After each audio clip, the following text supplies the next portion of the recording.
האם אפשר לנסוע בכל קווי רכבת ישראל ביממה אחת? הנה דני ויואב אמיר שהחליטו לבדוק את זה במהלך החג. אהלן, אהלן.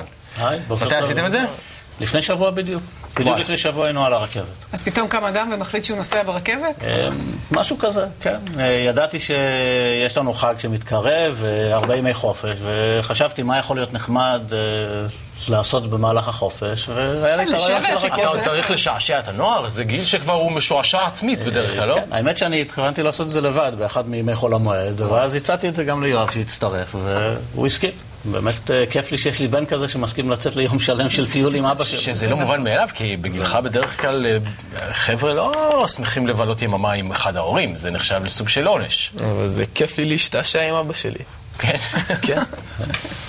אנחנו כבר עשינו את זה כמה פעמים בעבר, היינו בחוץ לארץ בטיול ביחד שנינו יותר מפעם אחת, ויואב זורם, וכיף להיות איתו. אתה שומע, יואב זורם, זה נחמד, לא יואב אומר, אבא זורם. אז מה היה היעדים? אתה מנתח מערכות, נכון? נכון, במקצוע אני מנתח מערכות, אני עובד בחברה בשם אמן מחשבים, ומטעמם יושב בבנק הפועלים, לוקחים את המפה של קווי הרכבת ולוקחים לוח זמנים מעודכן ומנסים לראות האם אפשר לחבר את כל הנקודות. בהתחלה חשבנו, אנחנו גרים בהוד השרון, חשבתי שאנחנו נעלה ונרד מתחנת הוד השרון. אבל הרכבת הראשונה יוצאת משם ב-6 וחוזרת לשם לקראת שעה 10 בערב, ולמעשה לא היינו מספיקים את הכל. ואחר כך בעצם ראיתי שיש קו רכבת שנוסע כל הלילה בין נהריה לנמל תעופה בן גוריון. ושאם אנחנו נתחיל ונסיים בתל אביב, נוכל בהחלט כן להספיק את הכל. יש כמה ב-24 שעות, זה היה... במטרה להתחיל ולסיים בפחות מ-24 שעות. לראות אם זה אפשרי בכלל. והייתם בעצם בכל התחנות של הרכבת בישראל? עברנו בהם. עברתם בהם? כן, אבל לא עצרנו בכל אחד. לא, ברור, אין מה... חווייתכם מרמת השירות של רכבת ישראל, שככה בדקתם אותה בזמן אמת? בסדר. בסדר? מה לא בסדר? כאילו, מה מזכה אותם בתנועת היד הזאת? שיש כיסאות. אבל כאילו זה היה כיף. לא נהניתי מהנסיעה עצמה, נהניתי מהחוויה. מה עשיתם כל כך בשעות ברכבת? זה שעמום אימתני. ישנתי, שיעורי בית, מוזיקה, ישנתי, דיברתי עם אבא, ישנתי. היה לכם תמיד כיסא, היה לכם איפה לשבת? כן, תמיד היה לו מקום לשבת. ברכבות הבין-עירוניות הגדולות דווקא לא היה צפוף ולא היה... מוזר, כי בחג זה בדרך כלל מפוצץ בילדים. זהו, נכון. זה היה לקראת החג. בקו למשל מבאר שבע לתל אביב בערב, אז זה התמלא בסטודנטים, כל אחד התחבר עם הלפטופ שלו לתוך השקע של החשמל וראה טלוויזיה, ראה סרטים. מה עם הלוחות זמנים?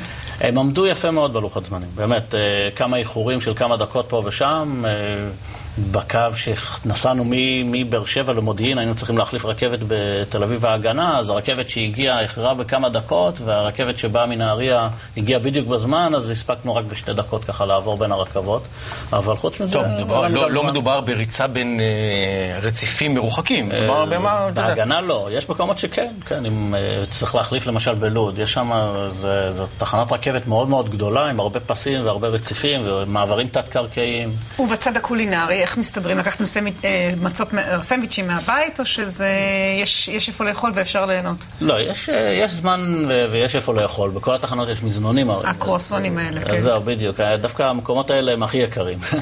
את האוכל הכי טעים והכי זול היה במסעדות שמחוץ לתחנות. בלוד אכלנו צהריים באיזה מסעדה מחוץ לתחנה, בבאר שבע אכלנו ארוחת ערב, ככה בתחנת באר שבע מרכז, יש שם, הרכבת באמת עוצרת במרכז העיר, אז יש שם מלא מסעדות מחוץ לתחנה. מה התחנה הכי מבאסת שהייתם בה? לא מבאסת, מה התחנה הכי עלובה שהייתם בה? לוד נראה לי. לוד, כן.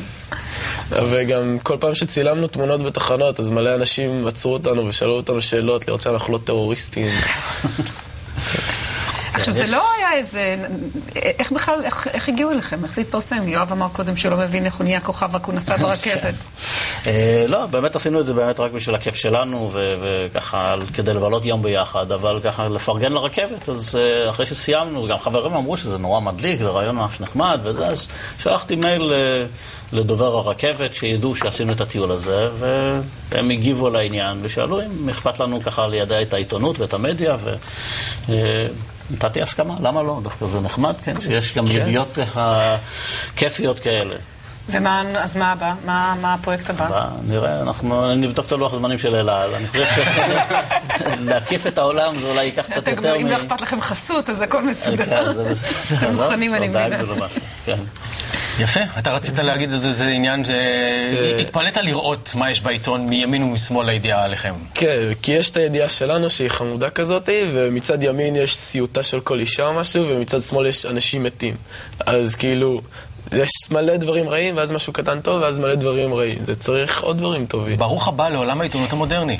אבל כאילו, כולם נהיים מדוקים מהעיתון, צריך משהו טוב בעיתון. אתה קורא עיתון בדרך כלל או שזה רק לכבוד הידיעה הזאת פתחת אותו? רק לכבוד הידיעה הזאת. אתה רואה? כן. טוב, הוא לא רואה מה קורה. כולם נהיים מדוקאים מהעיתון, נכון. כן, זה מה שקורה כשאתה פותח עיתון. דני ויואב, תודה רבה. חג שמח. החג הזה אתם בבית, נחים? אנחנו נחים, כן. אז הרכבת והאוטובוסים ואגד, כולם יכולים להירגע. אני הייתי בעיתון של נורא עובד, זה למה אני צרוד, כי צרכתי מורלים וקידמתי את הגרעין שלי וכל מיני. יפה, עושים דברים נחמדים לפני שמתחילים לקרוא עיתונים. תודה רבה. תכף אנחנו מארחים פה